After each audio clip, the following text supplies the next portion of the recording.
Your notebook. I'm James Palmer here at Bleacher Report. Remember, do these every single Wednesday at noon Eastern to noon 30. But we're going to have a bunch of them coming up surrounding the trade deadline. Keep an eye out for me jumping on here on I don't know, maybe the whole week leading into November 4th. That Tuesday, we're going to be doing one of these on Monday. And then I think we're going to be trade deadline extravaganza on the deadline with all the information that I can bring you and everybody else here at Bleacher Report to kind of inform you the best we can about the moves that could be potentially happening and happening on the deadline. And we're going to start with that, and that's going to be a big part of this show. What's going to be happening with some teams that could be parting with players, teams that might be interested in acquiring players before November 4th. So we're going to start with teams eyeing trades. We're going to talk about that running back market, which is kind of a really interesting to watch position for the course of this next couple of weeks. Potential fire sales, some teams that might be very aggressive in terms of selling and turning the page already to 2026. The Titans, what's going on there? What that means for Cam Ward, I think, is a big part of it. And what could they be looking at as their next head coach? I kind of know a little bit about the criteria, maybe some of the candidates. We'll look into that. We'll also keep an eye out on what's going on with Josh Allen and the Bills as they head into this bye week. Just haven't looked like themselves the last couple of weeks.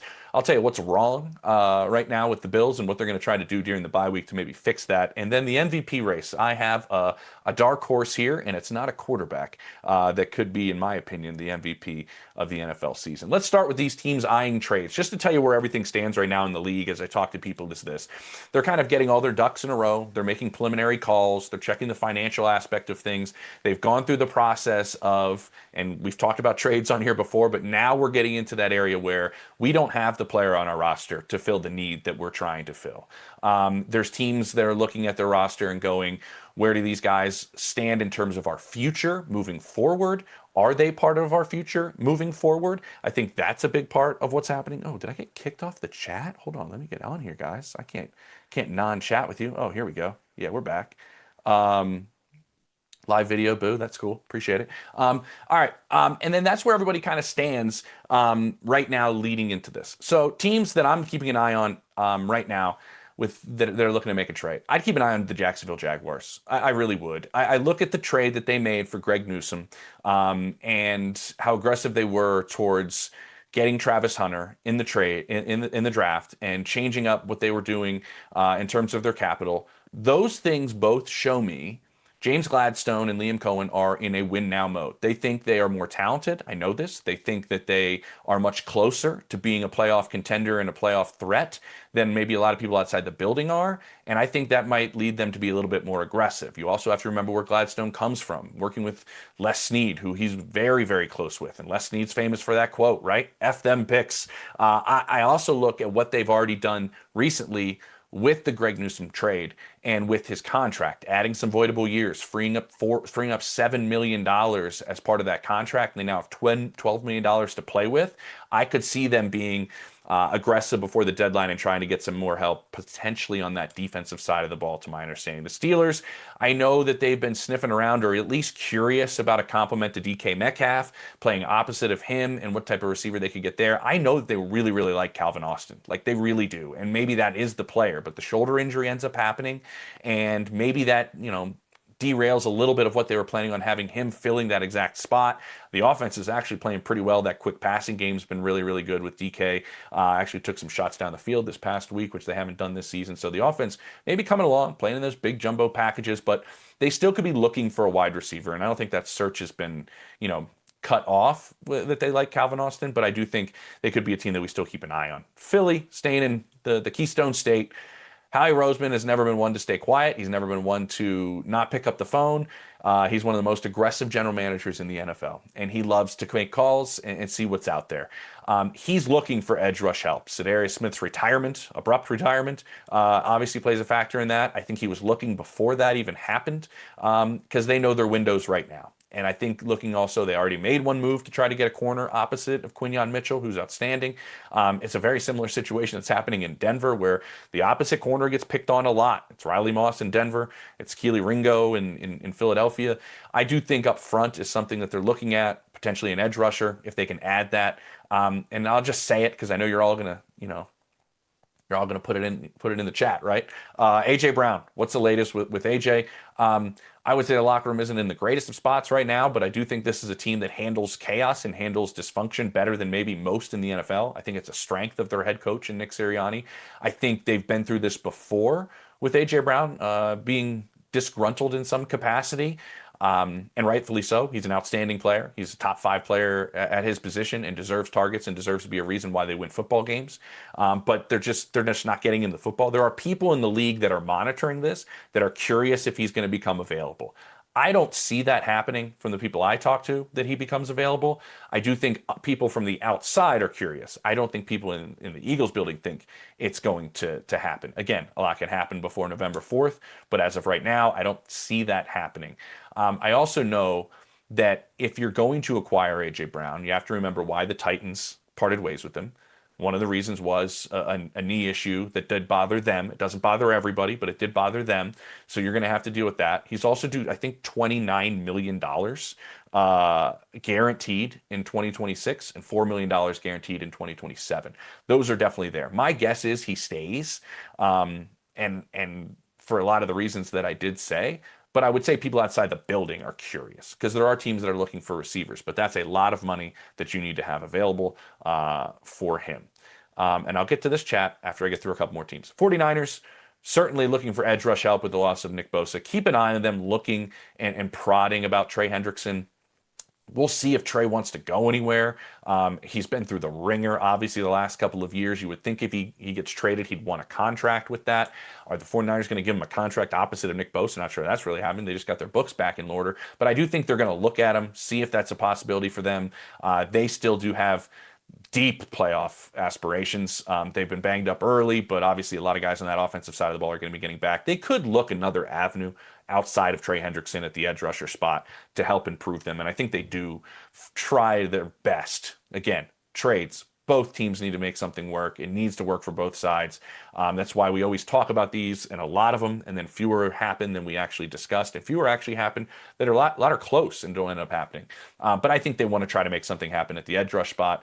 Fred Warner, losing him is just a spot you can't replace, but I do think you can try to find a way to band-aid the Nick Bosa loss. I think that's a little bit part of it. And I think you could look at guys like Arden Key, Bradley Chubb. I'll get to the Dolphins in a little bit about where they stand. The Giants have been poking around about receivers, and receivers going to be a very interesting market to keep an eye on. There's definitely guys that some teams are curious if they're going to be available. Could Calvin Ridley be available? Could any of those receivers down in New Orleans be available? Jacoby Myers, could he be available? Jalen Waddle, I think teams will call. I don't know if Miami wants to do it. We'll get to Miami in another portion of this, but I think those are some names that some teams are curious about. And more or less teams are calling to be, see what the availability of those guys are. Seattle, I could see them looking at corners for sure. That could be something that potentially could happen there. I think that's a team that's playing really well, by the way, and I really, really, really, really like them. Before we get to the potential fire sales, I know this chat's been kind of going here. Crosby to Philly. I don't know if Crosby's such a tone setter for what Pete Carroll wants to build there. That's a total reset. I know they wanted to come in and be aggressive. I think they'll understand where they are right now and what they're lacking, and could they maybe sell off a piece or two. I mean, Max would be wild, but I don't know. Bolts, we'll get to them in the running back conversation. As a Colts fan, I'll take Phillips over Chubb. I'll get to both of them in a moment. Kamara got to go. Alvin wants to stay. We'll get to that. Trying to see what else is here that we won't talk about. Cowboys looking for help on defense. I think some of that's coming back. I don't know if they make a move, but I do think they think their defense is actually turning a little bit of a corner. But I don't know. You give up that many points to Carolina. Not sure that's exactly. Woody Johnson for a refund of my life. Is Jeffrey Simmons available? They love Jeffrey Simmons with the Titans. Let's just get moving. I like a lot of these comments because I'll start with them. I'll start with potential fire sales. No, we're not there yet. We'll go running back markets. All right, I skipped over these running backs here. Let's go running back market, then I'll get to the fire sale market. Running back market is going to be fascinating. And then we asked, this is part of our deal here where we do, with the co-pilot. It's rare to have multiple starting running backs to be traded during the same NFL season, but one of the most notable and recent incidents occurred in 2022. Remember, in 2023, where several high-profile backs changed. Remember, CMC and James Robinson changed teams in 2022. Asked Copilot that, then we went out and got the answer in terms of where that's at. I don't know if any of these backs are going to get moved. I'll be honest with you. Alvin Kamara wants to stay in New Orleans. He does. But this is the caveat that we have to keep an eye on. There's been a very transparent conversation between Mickey Loomis and Alvin Kamara. Alvin wants to retire there. He has 2 years left on his contract. He's always wanted to stay in New Orleans. Mickey's kind of approached him, being like, "What do you think?" And so Alvin wants to stay. We'll see.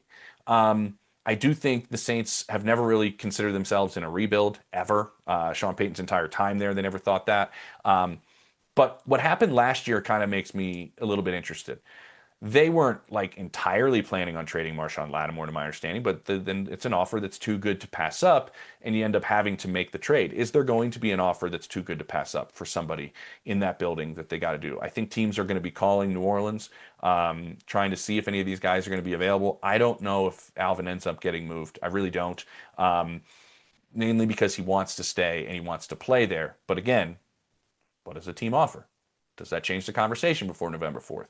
Teams are going to be interested. At 30 years old, though, and you have him this year and next year, the fact that teams that if you ask them will say, "I don't think he's slowing down," I think is a tell that they're interested. Breece Hall is obviously one that comes up over and over again.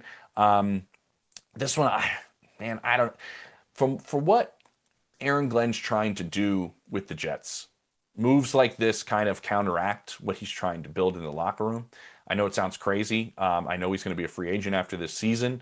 I just think what he's trying to do you part with Breece Hall?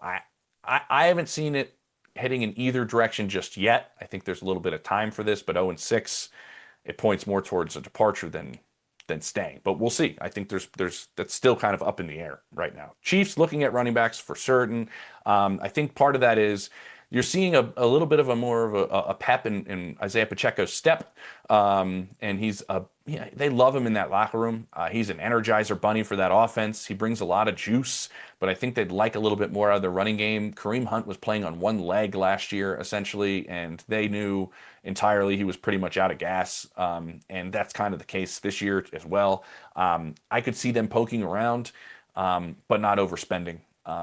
But I think they're definitely one of the teams that's curious about backs. I think the Chargers are too, but man, the way they played and run the football this past week, I mean, if that happens for a couple of weeks, maybe that changes your thinking a little bit because you have to remember that Omarion Hampton, your starting back, is not done for the season. He's on IR. I know that's at least 4 games. My understanding is this is going to be longer than 4 games, most likely.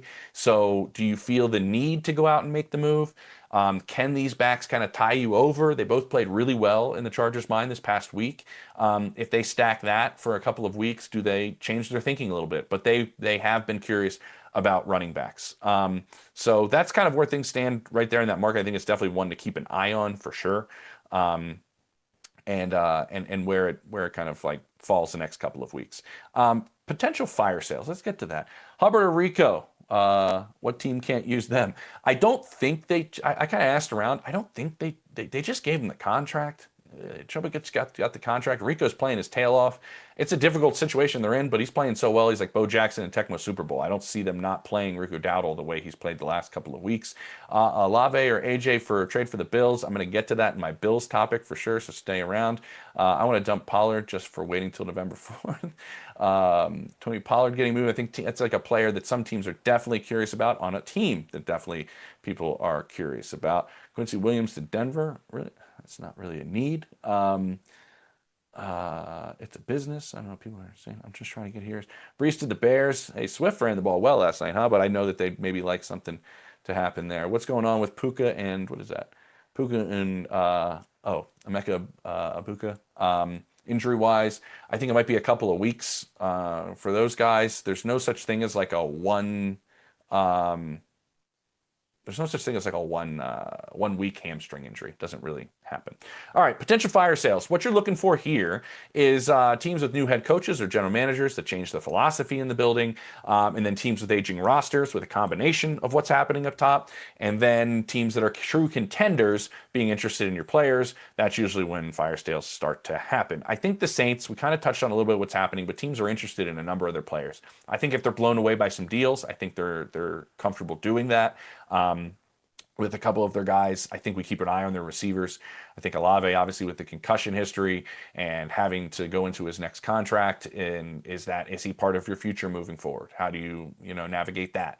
Rashid Shaheed is that somebody could be interested in? I think we do keep an eye on. I don't know if it's a fire sale, but I think they're definitely getting calls, and if it's the right deal, they move. I think Miami is in a different spot. Miami's sitting there at 1-5, and this season's kind of looks like it's already kind of a lost cause. You saw the comments from Tua, which are just making things behind the scenes even further. I think both edge rushers are teams that are guys that teams going to be interested in. And Bradley Chubb and Jalen Phillips. Chubb's been playing pretty well coming off that ACL that he missed all of last year. He has 2 years left on his contract, I want to say, and then Phillips is obviously younger. And has had a history of injury, but I think he's playing on that fifth-year option. So I think those are guys that you could look at. Miami has been in a soft rebuild for a minute here. I wouldn't be surprised if they just kind of ripped the Band-Aid and went into a kind of full rebuild mode.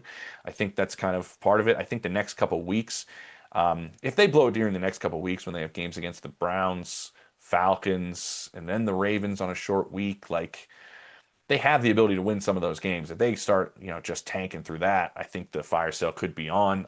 In Tua's future, by the way, I just want to let you know, he's fully guaranteed $54 million in 2026. So whatever changes start happening, it looks like Tua's probably going to be on the move there. Ravens, any potential news? I see that. I think they could maybe be looking in the middle of that defensive line. That's been the biggest issue.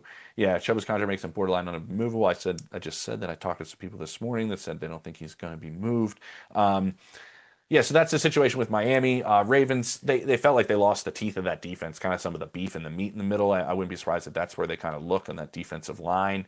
Titans, this is one that could be a fire sale for sure. I mentioned Calvin Ridley earlier. Is that somebody that this new regime thinks is part of the plans? They didn't give him that contract in Nashville. They weren't the ones that brought him in, and I know they've been evaluating that entire roster right now about who they want to be a part of their future and who they don't. And now that they've already parted ways with Brian Callahan, fixing the organization really is number one. Fixing Cam Ward is really 1B, and might even interchange him because that's the future of your franchise. They could be selling off some parts. I don't know about Jeffrey Simmons. I think they really, really like him. I think that's somebody that you want to build around and build your defense around. But we'll see what ends up happening. I know they're evaluating everything in Nashville right now, and you already fired your coach here. I don't think you're lying to anybody in the locker room if you start making some other deals to get yourself some draft capital, start getting core players in your building that this regime really, really, really wants. I could see the Browns making some moves for sure. Say Shelby Harris, say David Njoku, Harold Fannin. Obviously, he's played pretty well as the rookie tight end. I know that Joe Flacco actually really liked him, talking to some people. They have this new rookie core that they really like, you know what I mean? And then they end up making the Newsome trade, and they get, Tyson Campbell, who fits what they do, and probably over the next couple of seasons, he's going to be pretty cheap.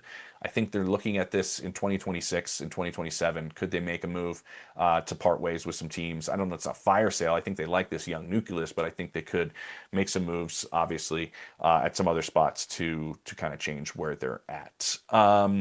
Let's get to this Titans and firing Brian Callahan and where they're at, but let's see what you got here. Derrick Henry to New England.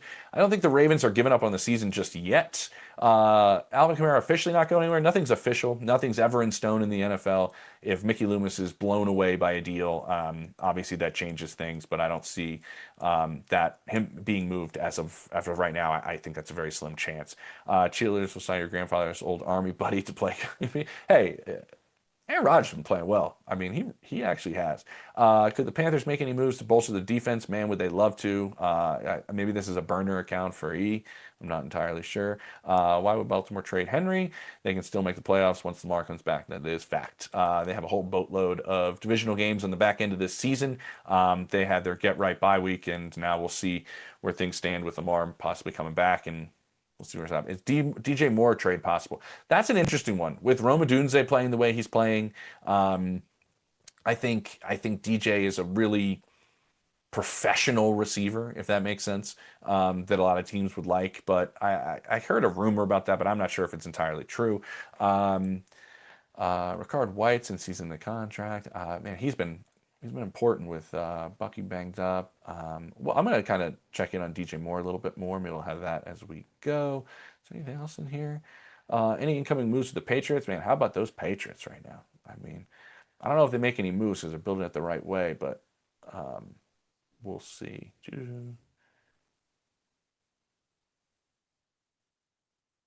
Yeah. All right, let's go to the Titans and what's happening. What essentially has happened is Amy Adams Strunk, their acting owner, has just, I don't know, made a lot of changes lately, and it's been wild ever since she fires John Robinson in 2022, and then AJ Brown has that game against them and really torches them, and then Robinson's replaced by Ron Carthon, and then Vrabel, gets more power, and then Carthon and Vrabel kind of goes south, and she fires Vrabel, and then Carthon's out, and then she gets Callahan, and then Brinker is the part. It's all over the place. It really is, and so this is deeper than just the head coaching position. Whoever's taking this job is what kind of stability is going to be put in place? Is Mike Borgonzi and Chad Brinker running this? Is that locked in? Where's the power? How much power do I have? What's my say? It's fascinating because it's a difficult spot. What the part of it that I wanted to talk about was um, Cam Ward is a priority for sure. They saw development not happening there, and they want to make sure that they make a decision. Now, this is once again a number one overall pick going through the same thing that Trevor Lawrence went through, Bryce Young went through, Caleb Williams went through, and now Cam Ward's going through it. It's unbelievable. 1 year and a new coaching staff for all of these guys who were number one overall picks. Figuring out what you do with Cam Ward is a high priority. I know he has a lot of fans around the NFL. There's a lot of coaches that would love to work with him. Who could that coach potentially be?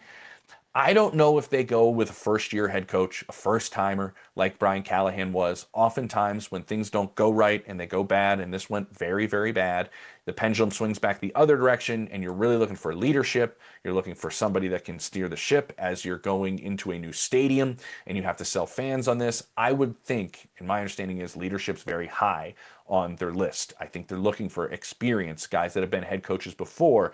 Again, they're also going to have a huge list of candidates. They're going to look everywhere. When you do a move this early, like they did with Brian Callahan, you're going to look high and low and uncover really every stone because you have the time to be able to do that. But I would look at guys that have experience. I would look at guys that maybe have a potential connection to Mike Borgonzi. I think that's a linchpin here because if you remember, Mike has been one of the better personnel evaluators over the last several years as Brett Veach's right-hand man there in Kansas City. But he's also been a potential GM candidate for a number of years. So he's had a lot of interviews. When that's happening, general managers oftentimes pair themselves up with other head coaches. A lot of these times, the general manager and head coaching position are opening together, and these guys talk. They talk behind the scenes, and you pair yourself with somebody and go, "Hey, if you're looked at for this, think about me as your GM." Or if GM's looking at it, I'll think about you as my head coach. So he's had a number of those conversations with guys around the league, most likely, to where he has an idea of the type of system and philosophy and building some of these guys want to build. You could look at the guy in his own, backyard from a season ago, and Matt Nagy, who a lot of people think deserves a second chance after you saw what happened with Matt Eberflus after he was gone, and learned a lot going back to Kansas City and learned a lot in his first time around. And Nagy could be a potential one. Arthur Smith, who got an head coaching opportunity down in Atlanta, also had no quarterback play. and we've seen him be successful with a variety of quarterbacks. Could he go back as the former offensive coordinator? Could he be a name you look at? Cliff Kingsbury could be a potential name. Obviously, he's doing great work with Jaden Daniels. I know he loves working there. I know he loves working for Dan Quinn and working with Jaden, but his offense is very similar to what Cam Ward ran in Miami. Could that be a potential name? I know he's looking for the perfect spot to leave if he does leave. Some people thought that was going to be Dallas if they looked at him last year, but could Cliff be somebody that is in a second go around opportunity? Vance Joseph, the defensive coordinator in Denver, could be a potential one where he didn't really even get a first crack his first time around. It really wasn't a real one. Robert Saleh, Mike McCarthy. I think guys with experience might be who you're looking at here, and how you round things out for you know for what the moves are with Tennessee. Let's go to Josh Allen because we're moving on here, and let's see if we can get to Josh Allen and get to some more of these chats. Or I'll do these chats first. Uh, let's see. Waddle needs a mobile quarterback. I think teams will call on Waddle. I don't know if the Dolphins are moving him, but I think teams will call and be interested. Maggie might get that Titans job. Mark Andrews on the block. You know Isaiah Likely is their future there. I think if teams are looking for a pass catcher, they will call on Mark Andrews, on David Njoku as like a third option in your offense to maybe kind of get them over the hump, maybe something like that. What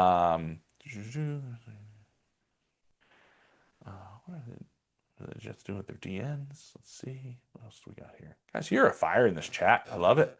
What else we got here? Fire sale in Cleveland, kind of talked about that a little bit. I think that was already discussed. Let's get to Josh Allen. We got like 5 minutes to go. We'll go through these last two. Yeah, Marvin Harrison Jr. is not going anywhere. I don't think Brandon Ayuk honestly is going, and we'll see. He's not due back till like week 10, is what they're thinking. What else do we have? What are the Colts doing? The Colts are winning a lot of games. I think that's what the Colts are doing. Teams that lost 2 games now in a row, the Buffalo Bills. Defense is definitely more concerned if you ask around, than the offense, but I kind of wanted to mention the offense. They have some injuries, on both sides of the ball. Dalton Kincaid didn't play in this game, but they're kind of mounting in the secondary a little bit. What I have my eye on is the same issue from 2024 is now an issue again in 2025, and they don't have a boundary receiver. Like they thought Keon Coleman was going to be that guy, and maybe he got a pass on his rookie season a season ago. And during camp, it was like, let's look at him constantly. Let's get him the football. Let's try to build a chemistry. And everybody kind of read that as in Josh Allen really likes throwing the football to Keon Coleman. I'm reading that as Josh Allen knows he needs somebody outside the numbers for this offense to work. He didn't have it last year, and you saw how it happened, and they got predictable down the stretch. He wants it to work, so I'm going to keep throwing the ball, so hopefully it does. And it hasn't. And it hasn't worked outside the boundary with any of the receivers, really, but Coleman's the one that they really were relying on. Do they go out and make a move? They're going to do a lot of self-scouting during this bye week to kind of improve that aspect of it. It's affecting a lot of different parts of their offense, and how they operate. We know what Khalil Shakir can do in the middle of the field. We know what the tight ends can do. We know what James Cook could do. That's fine. But when I talk to defensive coordinators that play this team, they go, we don't have to worry about anything out here. We can load it. And you saw the Falcons just keep coming at them down the middle of the field, knowing there was no deep shot. They don't throw the football downfield. In recent weeks, they just haven't. And it's been fascinating to watch. So I think that's something I have my eye on because they did try to make a move with Amari Cooper last year. Do they do something this season to try to fix this? Because it's kind of an issue for sure. But I'll say this. You still have Josh Allen. You still have the reigning MVP. I'm not panicking about the Bills by any sense. The Patriots are in first place, which is wild. But I don't think there's panic there. They can right the ship. They can get healthy. They have a favorable schedule.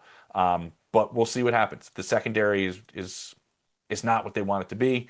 Both sides of the ball have their issues. I just wanted to mention that one on the offensive side of the ball. The MVP race. The MVP race I wanted to mention real quick before we go.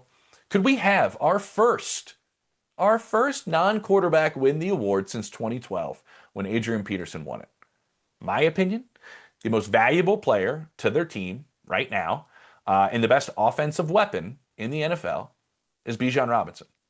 It's the fourth most scrimmage yards through the first 5 games, and it's 5 for them because they had a bye, not 6. First 5 games of an NFL season in the history of the NFL. Fourth most. It's been unbelievable how he's been utilized. And I kind of want to tell a small story here because we got 2 minutes. When Arthur Smith was the head coach of the Falcons, he went to Texas and worked out Bijan Robinson pretty much by himself. And my understanding is that workout was as a wide receiver. He worked him out entirely as a wide receiver. Not like out wide, but it was all running routes. It was all catching the football. He knew he was a great running back. He wanted to really drive home the fact that he can be a pass catching weapon.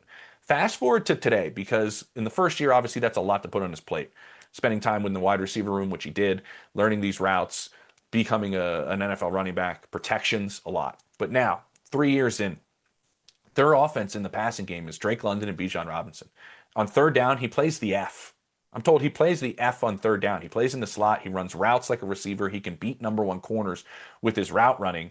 And then on top of it, he lines up everywhere on the field. There was a drive in the second half for Atlanta against Buffalo on Monday night where he didn't line up in the same spot twice on the drive.